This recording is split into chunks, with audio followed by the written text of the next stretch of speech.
அஸ்ஸலாமு அலைக்கும். Hi friends, எப்படி இருக்கீங்க?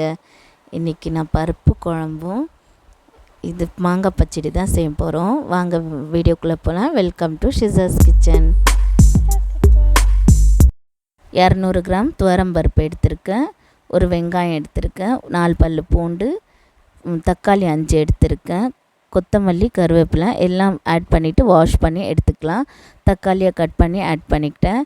கொஞ்சமாக மஞ்சத்தூள், தேவையான அளவு தண்ணி ஆட் பண்ணிவிட்டு ஒரு 3லேருந்து 4 விசில் வச்சுக்கோங்க. இப்போ நான் இந்த பருப்பு குழம்புல மாங்காயும் முருங்கைக்காய் மட்டும் தான் ஆட் பண்ணுறேன். கத்திரிக்காய் கூட ஆட் பண்ணிக்கலாம். ஆஃப் மாங்காய் தான், நல்லா பெரிய மாங்காய், ஆஃப் மாங்காய் மட்டும் ஆட் பண்ணிக்கலாம். பருப்பு நல்லா வெந்துடுச்சு. இப்போது கொஞ்சமாக உப்பு ஆட் பண்ணிக்கிறேன். மேலே இருக்கிற தண்ணியை நான் தனியாக எடுத்துக்கிட்டேன், ஏன்னா பருப்பு கடையிறதுக்காக. 2 டீஸ்பூன் மிளகாய்த்தூள் ஆட் பண்ணிவிட்டு நல்லா கடைஞ்சிக்கலாம். கடைஞ்சி எடுத்துட்டு இப்போது நல்லா கொதிக்க வச்சுக்கலாம். தண்ணியெல்லாம் அளவாக ஆட் பண்ணிவிட்டு நல்லா குழம்பு மாதிரி பதத்தில் வர வரைக்கும் எடுத்துக்கலாம். இந்த சைடெல்லாம் நாங்கள் பருப்பு குழம்பு தான் சொல்லுவோம், சாம்பார்னு சில பேர் தான் சொல்லுவாங்க. எப்படி வேணாலும் வச்சு நான் செய்கிற மெத்தட் உங்களுக்கு காமிக்கிறேன். பிடிச்சிருந்தா ட்ரை பண்ணி பாருங்கள் ஃப்ரெண்ட்ஸ். தண்ணியெல்லாம் அளவாக சேர்த்த அப்புறம் உங்களுக்கு எப்படி தேவையோ அது மாதிரி சேர்த்துக்கோங்க.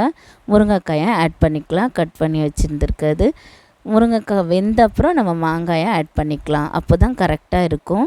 பாருங்கள், முருங்கைக்காய் நல்லா வெந்திருக்கு, நான் காமிக்கிறேன்.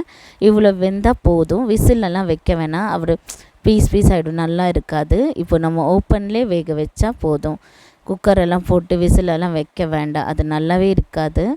நீங்கள் ட்ரை பண்ணி பாருங்கள். அப்படி விசில் வைக்கணும், உங்களுக்கு சீக்கிரமாக ஆகணும்னா விசில் வர விடாதீங்க. வர நேரத்தில் நீங்கள் ஆஃப் பண்ணிவிட்டா அப்போ கரெக்டாக இருக்கும். மாங்காவும் நான் ஆட் பண்ணிட்டேன். இப்போது நம்ம தாளிக்கிறதுக்கு ஒரு வெங்காயம், கொஞ்சமாக கருவேப்பிலை, பூண்டு, கொத்தமல்லி, எங்கெல்லாம் எடுத்து வச்சுருக்கேன், பெருங்காயத்தூள் எடுத்து வச்சுருக்கேன். அதுக்கப்புறமா எண்ணெய் ஆட் பண்ணிவிட்டு ஒரு 2 டேபிள் ஸ்பூன் எண்ணெய் இருக்கும், ஆட் பண்ணிவிட்டு கடுகு ஆட் பண்ணிவிட்டு ஜீரகம் ஆட் பண்ணியிருக்கேன். அதுக்கப்புறம் கருவேப்பிலை, வெங்காயம் ஆட் பண்ணிக்கிட்டேன். இது நல்லா வதங்கி வரட்டும். ஒரு கோல்டன் ப்ரௌன் கலரில் வந்தால் போதும்.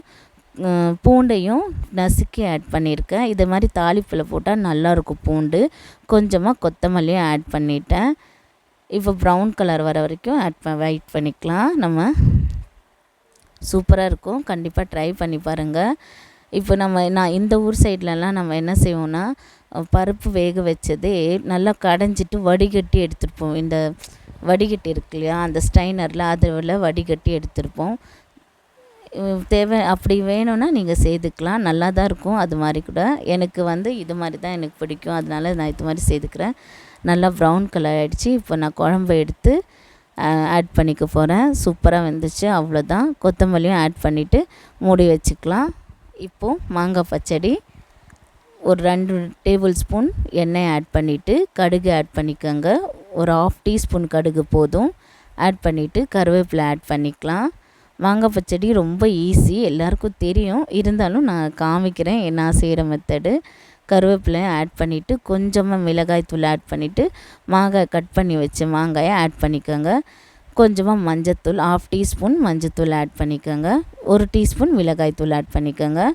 நல்லா வதக்கிக்கோங்க. ஒரு 5 நிமிஷம் மாங்காயை இந்த எண்ணெயில் வதக்குங்க, அப்போ தான் நல்லா டேஸ்ட்டாக சூப்பராக இருக்கும். சர்க்கரை எந்த அளவுனா உங்களுக்கு சர்க்கரையும் எடுத்துக்கலாம், வெல்லமும் எடுத்துக்கலாம். எது எடுத்தாலும் மாங்காயோட புளிப்பு தகுந்த மாதிரியே எடுத்துக்கோங்க. நான் இதில் 1 கப் சர்க்கரை ஆட் பண்ணியிருக்கேன். ஆட் பண்ணிவிட்டு இப்போது கொஞ்சமாக தண்ணி விடுற மாதிரி ஆகும்.